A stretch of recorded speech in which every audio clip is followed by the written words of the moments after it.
What is going on, everyone? Welcome back to the channel. So today we're going to be taking a quick look and unboxing of the 2020 iPad Pro 11-inch. So let's just jump right into it. So school is starting, and I bought a PC for my schoolwork, and I just kind of wanted to have a device that wasn't my laptop, so I wouldn't be lugging around two laptops to and from school and for notes and all that stuff. So I went ahead and kind of thought about buying the iPad Pro.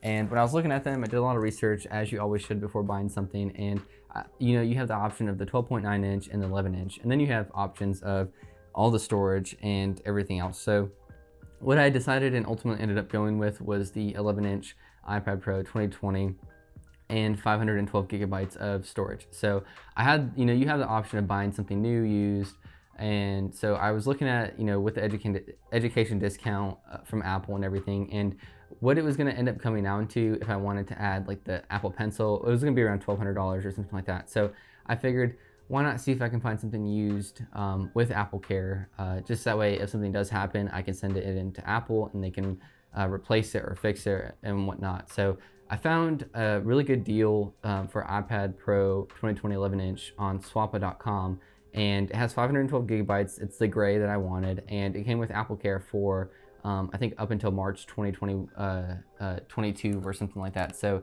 Apple Care covered, size covered, storage covered, and then it came with the Magic Keyboard and the Apple Pencil too. So pretty much got all the accessories that I wanted and saved around $300 or so instead of having to buy it brand new. So let's go ahead and unbox it real quick, just that way we can get that out of the way, and then I can open, kind of share with you some thoughts on everything. So here's the iPad Pro 11-inch, has the storage and everything on the side, and then we have the lovely Magic Keyboard. This has been a really interesting device that I have not used to the extent of it, but the Apple Pencil, I have used it a lot, and this is something that I love. I love to use it. It is amazing. And then just a little smart cover that they had, and that's pretty much everything that came in the package. So the reason I got 512 gigabyte was because I wanted to draw, sketch, take notes, and then eventually also edit videos on the go for quick turnarounds, or kind of like 1 minute highlights, or just something that's a quick turnaround that I don't have to pull out the laptop, and then also backup storage, so that way I have 3 copies of the footage that I have. So here's the Apple Pencil 2. Let's go ahead and open that really quickly. So there you have it. It really feels like the weight of a number 2 pencil or something, and you have the curved edges around the sides, and then the flat edge right there that attaches to the iPad, and then the tip that's right there. So I love just kind of like using this to take notes or scroll on the iPad.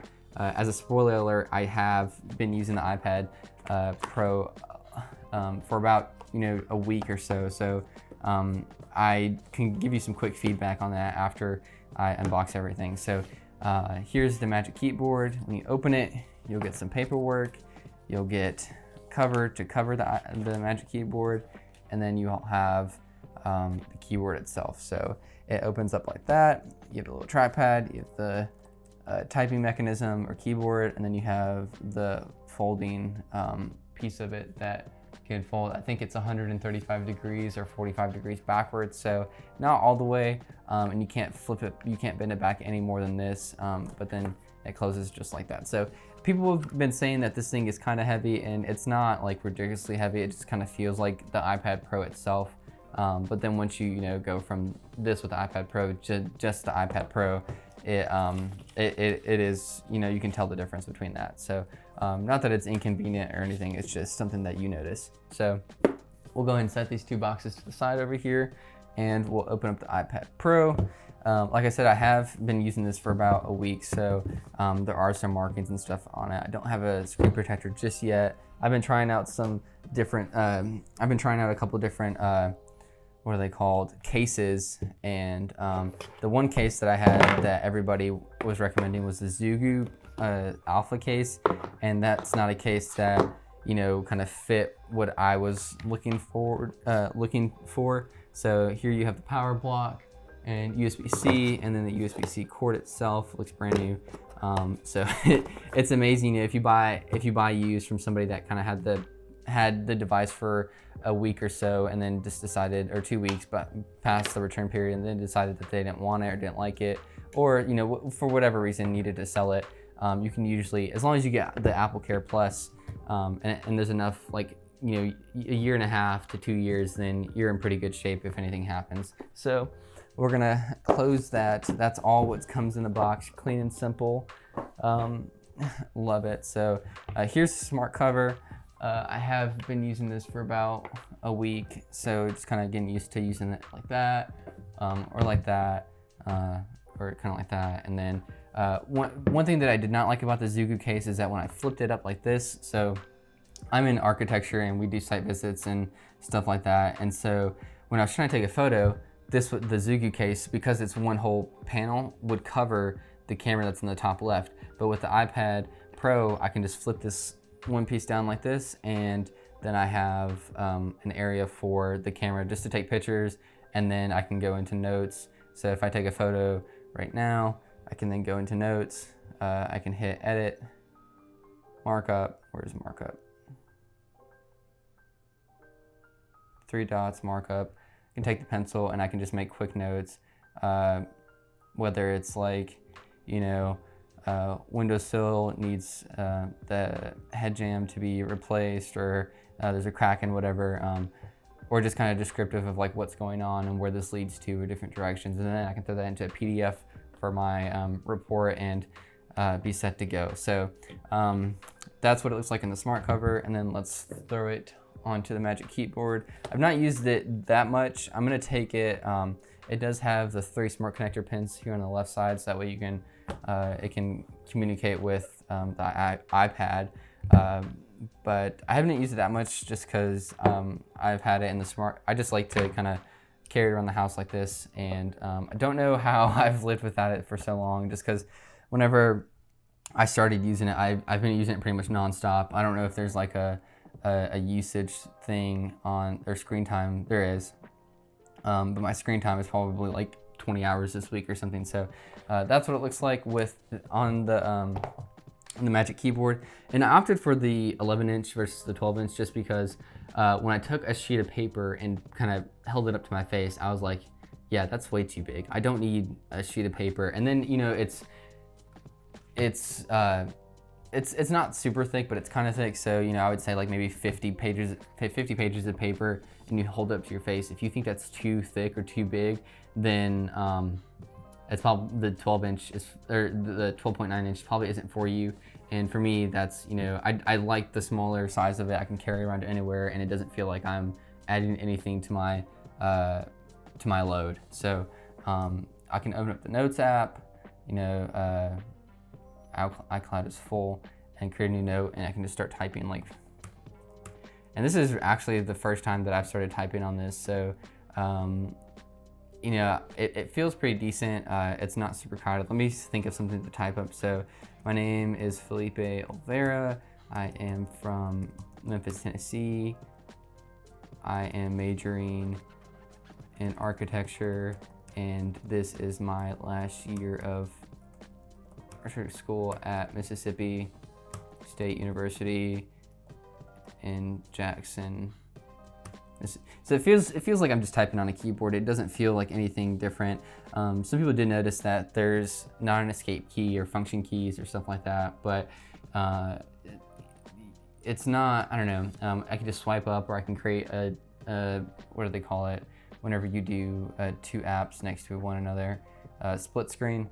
And it's pretty decent. I was worried about not having the real estate for having, an equal amount of split screen, but I haven't run into any issues with taking notes and stuff like that. So, the other day I was I was on the Canvas, which is the app that we use for school, and I had that pulled up on my laptop, and then I had the PDF that I had to make a peer review on, and I just did that all on the laptop, airdropped just my MacBook, and uploaded it to Canvas. So it was super easy.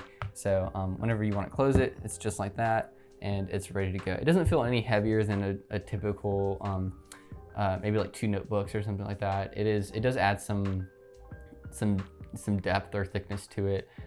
It's not super inconvenient or anything that you would kind of notice, I would say. It doesn't open easily like a MacBook, so you kind of have to do that just because it's top heavy with the iPad right there. But you do have the USB-C port here, and then you have one over here, so you can charge it, or you can do editing from, you can't edit from your hard drive. It kind of copies the files to your file app before you're allowed to edit. So that's something that I'm going to test out and see how that would work with my workflow, just because I was hoping to be able to back everything up quickly onto the iPad, edit something on the iPad, export the .xml file to the what do you call it, the portable SSD or whatever. So yeah, that's the iPad Pro 11-inch 2020 version. I've been loving it so far. I swear, like, I use it whenever I'm cooking. I just kind of watch a video through. I have YouTube Premium, so I just kind of throw that in the background and listen to something. Or if I'm working in the library or something, I'll use this as a consumption device or as a productivity device. The site visit, you know, is just a quick device that I can take out, take some photos, make notes, do some voice memos, so I can refer back to myself or whatever the speaker was saying. And what else is there? I feel like if I had the 12.9 inch, I'd be less inclined to kind of pull it out, because it is a more expensive device and it is larger real estate screen, so you may be more prone to dropping it or something like that when you're pulling it out. So, you know, I had this in like I have a little laptop carrying thing, and I just throw this into the pocket of that. It doesn't cover it fully, but it covers it enough just to not bang around or anything. So yeah, on the checklist is a normal case that can use the sleep wake function and then also hold the Apple Pencil, because on the Zugu case I did notice that it was kind of like falling off, or it's just easier to disconnect. And I have a case in mind, and I'll make a video about that later. And a screen protector, of course. So if you guys have any questions, feel free to ask those down below. The apps are, you know, super awesome and easy to use. Some of the apps aren't necessarily made specifically for iPads, like the Instagram app or a banking app or whatnot. You can't go landscape with those. You have to go portrait, and you know, that's something that I hope in the future that they fix. But overall, it's been an awesome experience, and I love how it's just kind of improved my workflow and productivity. It makes me, you know, want to do things more, as far as whether like that's reading articles or like planning out ideas for certain things, taking notes.